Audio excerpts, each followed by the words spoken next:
And let's see what he's got with that extra year, what he makes of it. I'm glad we have a seniority in the linebacker position. We need it.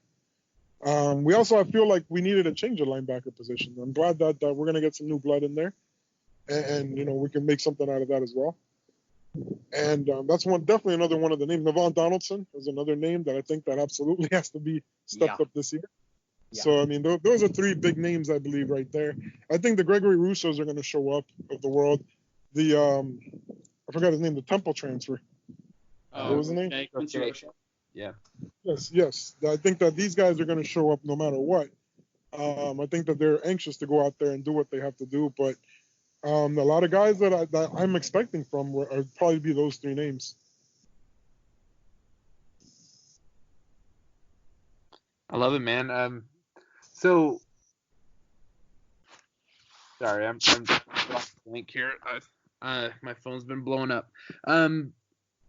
So you are happy with Manny moving forward, and so say we go 8-4. Are you ready to bail on Manny, or I mean, would you elaborate a little more on that? It would depend on what that 8-4 looked like. It would depend what the 4 losses looked like. It would depend if the team gave up on him, because an 8-4 hard fought 8-4, but we don't have the camaraderie, but it's getting there, is a different than an 8-4 where the team just gives up on him. And I know that sounds very moral victory type speech and all that, and I'm not into that. But I mean, you just don't throw the baby out with the bathwater from the season like last season. And I understand why the move wasn't made. Everybody wanted Manny fired. Everybody wanted these things to happen. And I'm like, we just can't be rotating head coaches every year, bro. We're not building anything. You're not building anything. It took Clemson how many years to get to where they're at? Clemson, it took 7-8 years.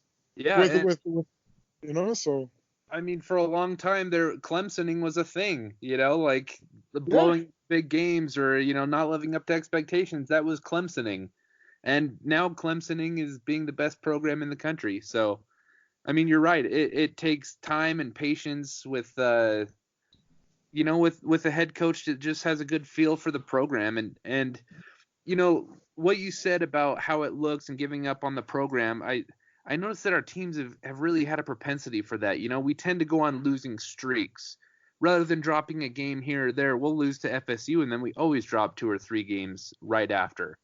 I believe some of that has to be on the coaches. And I know nobody wants to hear that in the coaching staff, but you have to make sure that the kids understand that, yes, it's a big game, but it's not the game. It's just, if you're the Miami Hurricanes, our standard is championships. Our standard is not beating FSU every year.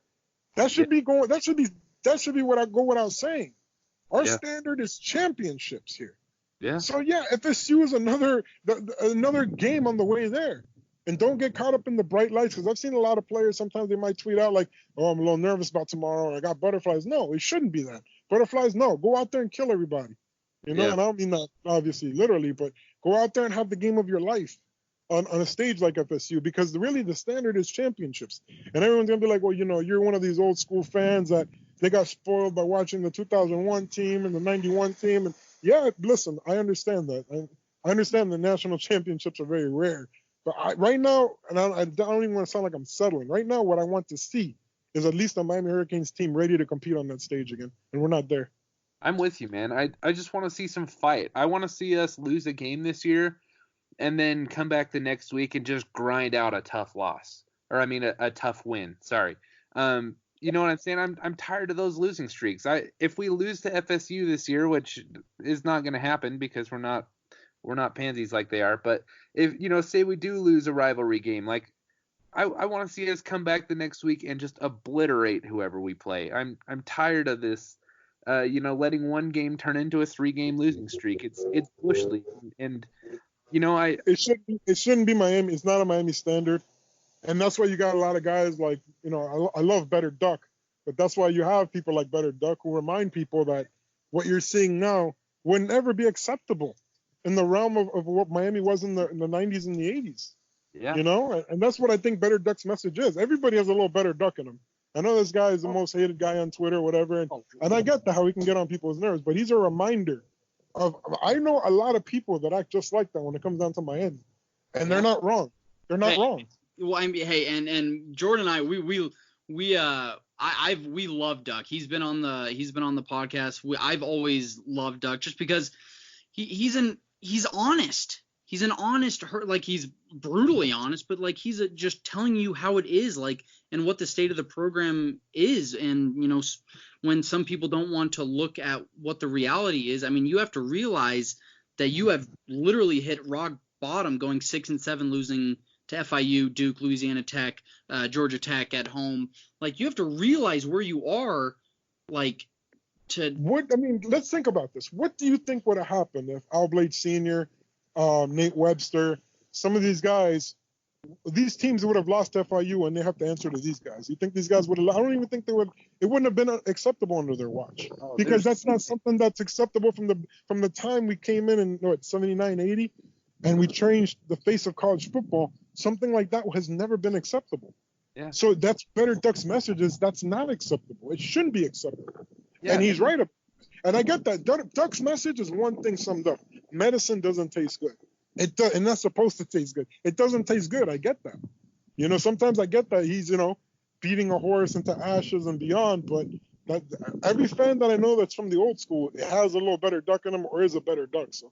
No, and that's a great point. I wrote an article for State of the U a few weeks ago how this losing mindset just has to leave Miami, and I got some backlash from it saying that I'm a negative fan. I mean, I've gotten that a lot, but and everything like that. But I mean, I'd rather be like just completely honest, give a full honest assessment of the program, point out the flaws, and let's work on them. Let's not live in this fairy tale land that, you know, we're back at the Orange Bowl and Dorsey's under center. Like, it's not those times. Like, we can be honest about the Hurricanes. Like, I'm very honest when it comes to the Hurricanes. Like, they've let me down like my whole life, and and honestly, like, I'm gonna tell my dad that you complimented me on how I have an old fan mentality. That was one of the best compliments I've gotten recently.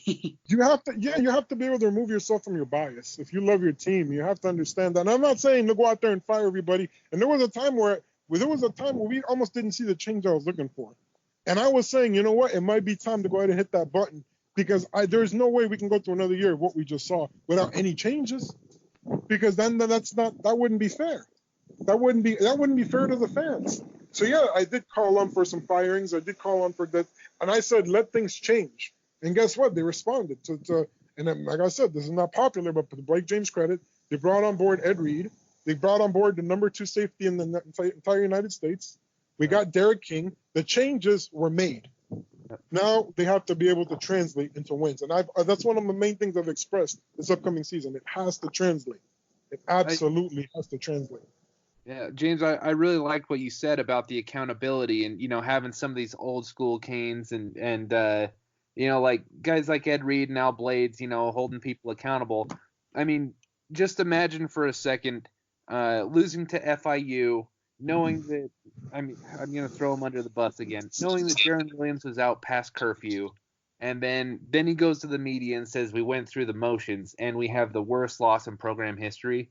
I mean, I can't even imagine what the backlash would be in the locker room for some of these. Well, that's part of the culture and the characterization of the team. Where back then you'd have people that would make the sacrifices of not going out late to win on game day. Then to celebrate game day, you go out that night. You know, that's how these guys would do it. But they would never put in danger. And like, I don't know if you saw the U documentary. Sometimes you couldn't put in danger the efforts of winning, because then you might get beat up. You might get thrown into the U. This is how people would scrap it out. I understand it's a different culture now. Things obviously have changed for the better, for the worse. That's up to you to decide. And things are not done that way anymore. But you have to still have, you know, Ohio State doesn't do things that way, but they still have a ton of accountability. You know, Bama doesn't do things that way. They still got a ton of accountability. It starts, and what I've noticed also with a lot of these head coaches is they make these, almost want to say paramilitary leadership grades inside every single class. Like, you got your linebacker leader who has perks and he earned his way up, and now he's the one overseeing the linebackers. You got your cornerback leaders, you got your wide receivers. You always got that one guy who he's the guy who I don't want to say he's a shot caller there, but he's the one with seniority. And it doesn't take being there a long time to have seniority. It just takes, you know, being able to play at a seniority level. even if you're like the second or third year guy. And a lot of these guys have implemented a system like that. So I want to see something like that get implemented just for, to have people hold people responsible for their duties. Well, no, and absolutely, and you see guys like Michael Irvin, you see all these alumni come back, and they're so passionate about the program because, I mean, they put in so much work just to establish the program at all. I mean, they were grinding out there on Green Tree just trying to make a name for Miami, and when they see this standard and tradition not upheld and players half-assing it, going out past curfew. I won't just single out Jaron. There's a ton of players. It's a culture problem. I just call it what it is. It's a culture problem. It's being okay with winning is what it is. Yeah. Nobody holds you to your standard. That's the problem with Miami. That's always been. Nobody holds you to the Miami standard. Those kids don't even know what the Miami standard is. It's been so far removed for so long. That's why when you get an Ed Reed in there, it's a good reminder of what that Miami standard was. Yeah. But if a kid doesn't know the Miami standard, college is fun. I'm just going to go ahead and do this and that, blah, blah, blah. Go out, spend 2 a.m., 3 a.m., who cares, Robert's party city, party, whatever. These people found a way to be able to put all their wants and vices aside, to be able to come to the city of Miami, where that's not easy to do, and win a championship. That's why I tell people our championships were even more special because of that. Yeah. No, it takes a very special kind of person to be able to come down here, play football at this level, and win, and put all your wants and vices aside. So. Yeah. No, it absolutely does. And to kind of piggyback on what you're saying, like, I know I singled out Jaron, but the fact that he started the rest of the games, like, that just shows that it's an entire culture. It's not a player. I was trying to make that point. Maybe I wasn't super clear. Yeah. No, you're right. You're right. He started the rest of the games. And the point I was trying to make was if he's on that 2001 team and that happens, there's no way he sees the field ever again. I'm sure the players would have revolted, But the fact that the fact that this season played out the way it did just shows that it goes so deep and it's across the coaching staff, the board of trustees, the athletic director, the whole roster. I mean, there's just nobody's holding themselves to the same standard that the fans have been. Third and 18. Let's talk about 3rd and 18 real quick. That right there summed up the entire season.